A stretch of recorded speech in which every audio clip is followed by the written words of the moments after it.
নমস্কার, আজকের ভিডিওতে সকলকে স্বাগত জানাই। আজকে 22শে ফেব্রুয়ারি আর দিনটা ভীষণ স্পেশাল আমাদের কাছে, কারণ আজকে শ্রীহানবাবুর জন্মদিন। দেখতে দেখতে 3 বছর পূর্ণ হয়ে 4-এ পড়ল। সময় যে কত তাড়াতাড়ি চলে যায় সেটা এখন ভালোভাবেই বুঝতে পারছি। এই তো সেদিন ছোট্টটি ছিল, আবার বড় হয়ে গেল, এবার স্কুলে যাবে। তবে এবছরের জন্মদিনটা নবদ্বীপে বাড়িতে হয়নি, হয়েছিল তার মামার বাড়িতে। আমরা জন্মদিন বলে আগের দিনই চলে এসেছি। ও বাড়িতে সকলের শরীরটা খারাপ, আর একটু অসুবিধার জন্য মাও এবার যেতে পারবে না, সেই জন্য এই বাড়িতেই আসা।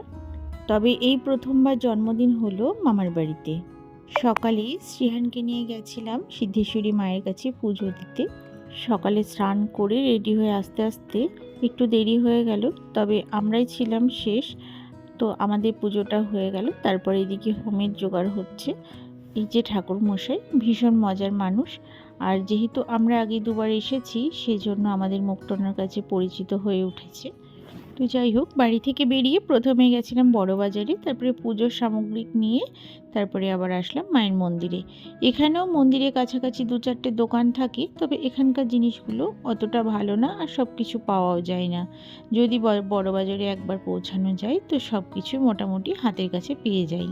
পুজো দিতে বসে আমি তো একটু নিশ্চিন্ত হতে পারছি না, কারণ সে তো গোটা মন্দির জুড়ে ঘুরে বেড়াচ্ছে, আর মন্দিরের এরিয়াটা যেহেতু অনেকটাই বড়। আমার ভাইও গেছিলো আমাদের সাথে, তবে ওর পায়ে ব্যথা, ওর কথা তো একদমই শুনছিল না।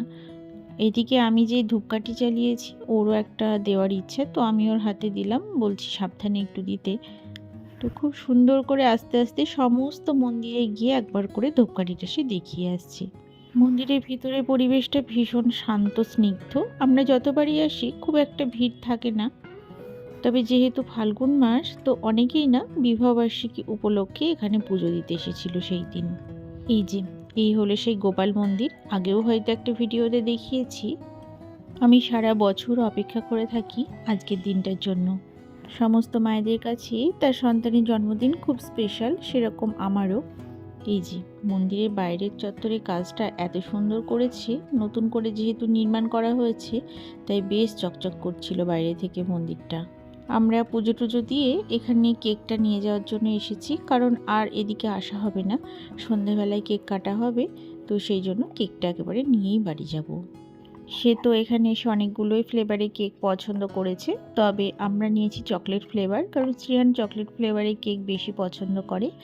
আর আরেকটা নিয়েছিলাম, সেটা ছিল ব্লুবেরি। বাইরে বেশ গরম পড়ে গেছে, কেকটা তাড়াহুড়ো করে নিয়ে একটু বাড়ি যেতে পারলে শান্তি। অন্যদিকে তো মাসিরা আসারও কথা আছে, এতক্ষণ হয়তো চলেও এসেছে। বাড়ি আস্তে আস্তে বেশ লেট হয়ে গেছে, আর কোনো সময় পাইনি। এদিকে মাসিও সমস্ত কিছু রেডি করে দিয়েছিল। পোলাও, ভাত, 5 রকম ভাজা, দই কাতলা, তেল কই, চিংড়ি মাছের মালাইকারি, মাটন কষা, চাটনি, পায়েস, আর এদিকে ছিল মিষ্টি, চকলেট ক্যান্ডি, আর অন্যদিকে তার পছন্দের চকলেট জুস, সব কিছু। সমস্ত আয়োজন মা, মাসি আর বাপি মিলেই করেছিল। আর এদিকে তাকে একটা ছোট্ট টেবিলে বসিয়ে দেওয়া হয়েছিল, কারণ যাতে সে খাবারটা নিজে নিজে একা হাতেই খেতে পারে।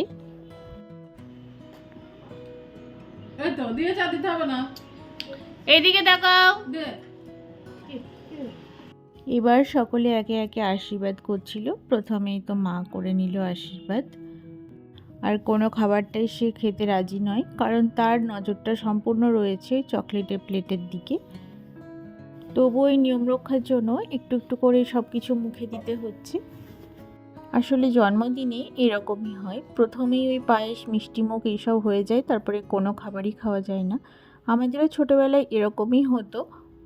তার মধ্যে জন্মদিন মানে তো আলাদা একটা আনন্দ থাকেই, সেই আনন্দে আরোই খাওয়া হয় না।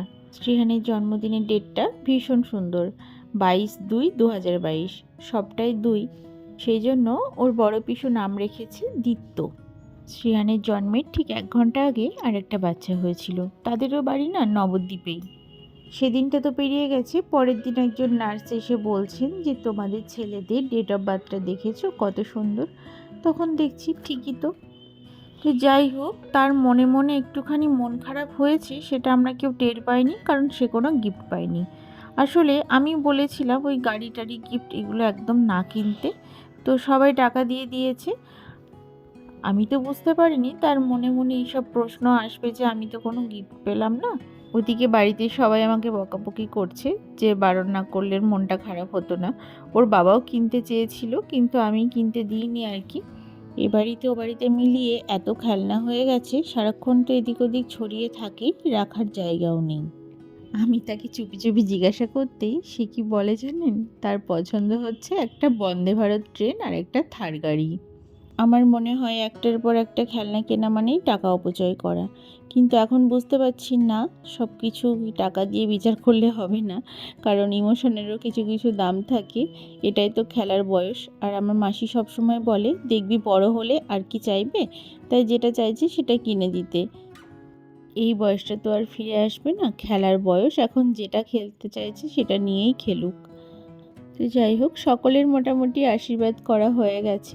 এদিকে আমি খাওয়াতে যাচ্ছি, সে বলছে একা হাতেই খাবে, কিন্তু একা হাতে তো কিছুই খেলো না, ওই পছন্দের চিংড়ি মাছটুকু ছাড়া। এদিকে মহারাজও তাকে একটুখানি খাওয়াতে গেল। এই যে চিংড়ি মাছের খোসাটা ছাড়াতে বসেছে, কিছুতেই সে দেবে না, আর নিজে হাতে তো করতেও পারছিল না। এত আনন্দ কেন সোনা ঘুম থেকে উঠে? রেসিপি হারিয়ে গেছিল সকালে উঠে, সারপ্রাইজ। আচ্ছা, বার্থডেতে কেউ গিফট দেয়নি তোমাকে? হ্যাঁ ও সোনা, কি গিফট নেবে তুমি? রেসিপি তো আছে, কটা লাগবে?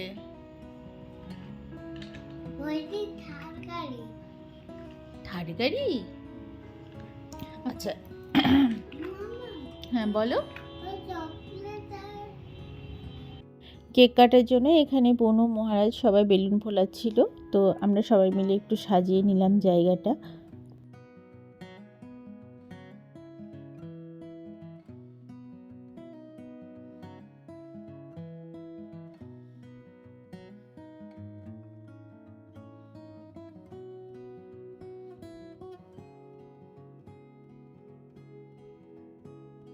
আর এদিকে এত চিৎকার করছিল ভাই আর শ্রীহান মিলে, সারা দুপুর দুষ্টুমি করেছে, তার মধ্যে আমরা একটু রেগেও যাচ্ছিলাম।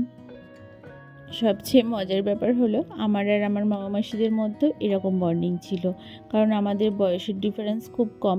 আর এদিকে শ্রীহান তার মামাইদের সঙ্গেও একই রকম সম্পর্ক, কারণ ওরা তো কাছাকাছি বয়সের। তবে আমার ভাই কিন্তু ওকে ভীষণ ভালোবাসে। ছোটবেলায় শ্রীহান যদি ওকে মারতো, ও কিন্তু কিচ্ছু বলতো না, এখনও তাই। আসলে খুব ছোট থেকে যেহেতু শ্রীহানকে দেখেছি, ও ভাবে ও এখনো ছোটই আছে। তবে এই কেক কাটা নিয়ে দুজনের মধ্যে কম্পিটিশন লেগে গেছে। ও বলছে আমি কাটবো, ও বলছে আমি কাটবো, কি যে করি। তারপরে দুজন মিলেই কাটা হলো।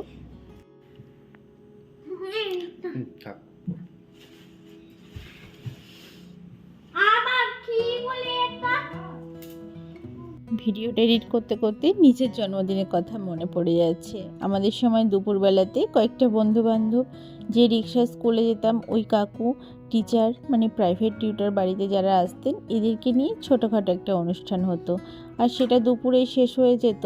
কেক কাটা থেকে খাওয়া দাওয়া সবটাই দুপুরেই হতো। আর তখন কেক কাটার বিষয়টা নিয়ে এতটা তোড়জোড় হতো না। সব থেকে আনন্দের জায়গা, বন্ধুদের সাথে সারাদিন খেলাধুলো মজা করেই সারাটা দিন কেটে যেত।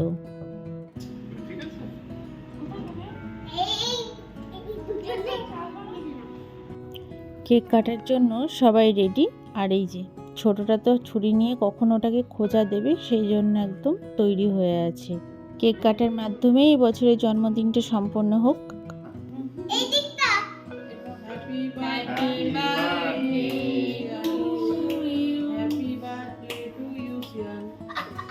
Happy birthday to you.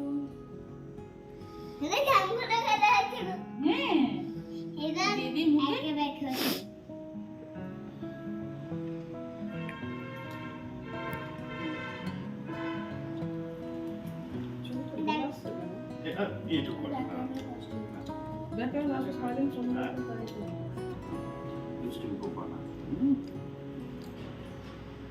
এবার এটা কাটা হবে।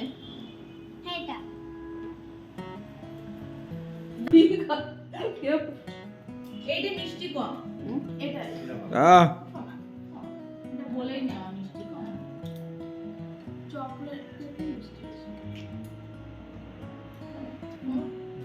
না আরে না মিষ্টি নেই আমি একটু চকলেট খাবো। কেন চকলেট কেকটা না একটু এটা টেস্ট করো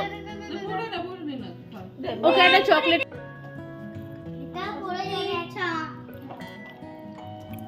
এটা ঢাকনা দিয়ে দাও। দাঁড়াও বাবা, দাঁড়াও।